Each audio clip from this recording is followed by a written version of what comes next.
Bon, je continue mon tour de France des food trucks. Là, je suis à Montpellier et j'ai croisé Tom avec son food truck, le Splendwich. Salut Tom. Bonjour. Alors dis-nous, qu'est-ce que tu nous fais de bon ici? Tout est bon déjà. Ah. Moi, ma spécialité, c'est le sandwich raffiné du coup, avec des produits locaux, de saison. Et du coup, voilà, je m'appelle le Splendwich. J'ai ouvert il y a 4 ans maintenant. Ok.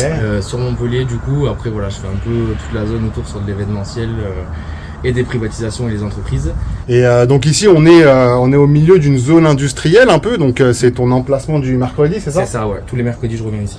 Ok. Et t'as d'autres emplacements dans la ville aussi? J'ai d'autres emplacements, surtout l'hiver du coup, on va dire de septembre à mai, où c'est hors période estivale, où on fonctionne vachement avec les entreprises. Donc j'en ai 4 du mardi au vendredi.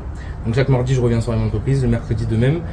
Et ça permet aussi de fidéliser entre guillemets la clientèle, puisqu'on revient une fois par semaine et pas 5 fois, donc les gens ont envie de regoûter à chaque fois, sachant qu'aussi je change ma carte toutes les semaines, donc il y a de la nouveauté et ça crée aussi la fidélisation du client. Et comment tu fais un peu pour trouver tes emplacements un peu partout? C'est quoi un peu tes stratégies, tes techniques? Il y en a deux, on va dire la première, le démarchage, simplement. Ouais. Email, téléphone, Insta, tout en fait. Et le bouche à oreille aussi fonctionne très bien. Ouais. Plus pour la privatisation et l'événementiel, mais c'est vrai que pour les entreprises aussi, ça marche dans les deux sens. Ok, et pour la privatisation, c'est également du bouche à oreille ou Encore plus. C'est très compliqué de démarcher pour la privatisation, étant donné que, à part c'est des personnes qu'on connaît et qui nous privatisent pour des anniversaires ou quoi, ça peut le faire. Mais c'est beaucoup sur les entreprises en fait où les clients reviennent chaque semaine, il y a un lien qui se crée, des mariages, des anniversaires, un peu de tout, hein, des baptêmes, des lendemains de mariage, même des fêtes, des cousinades, voilà, dès qu'il y a un domicile. Donc en fait, c'est tes propres clients en fait qui eux te démarchent pour de la privatisation en fait, Ouais, tes clients habituels qui viennent te voir pour de la privatisation. Exactement, ouais. Est-ce que Tom, tu aurais un conseil à donner pour ceux qui voudraient se lancer dans le business des food trucks? J'en ai plein, hein, ça peut durer longtemps. Ah ouais, vas-y, t'inquiète, on a le temps. Non, mais moi je pense que l'essentiel c'est être passionné par le métier.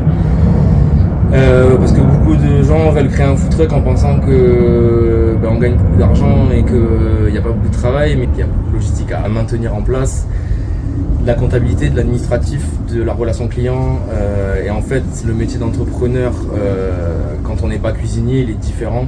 Donc je pense qu'en fait, il y a 50% d'entrepreneuriat et 50% de passion de cuisine. Et il faut vraiment allier ces deux facteurs pour réussir tout simplement. Ok. Merci beaucoup Tom pour ton témoignage, je pense que ça fera plaisir à tout le monde. Merci beaucoup, je te souhaite bonne continuation et à bientôt. Merci beaucoup.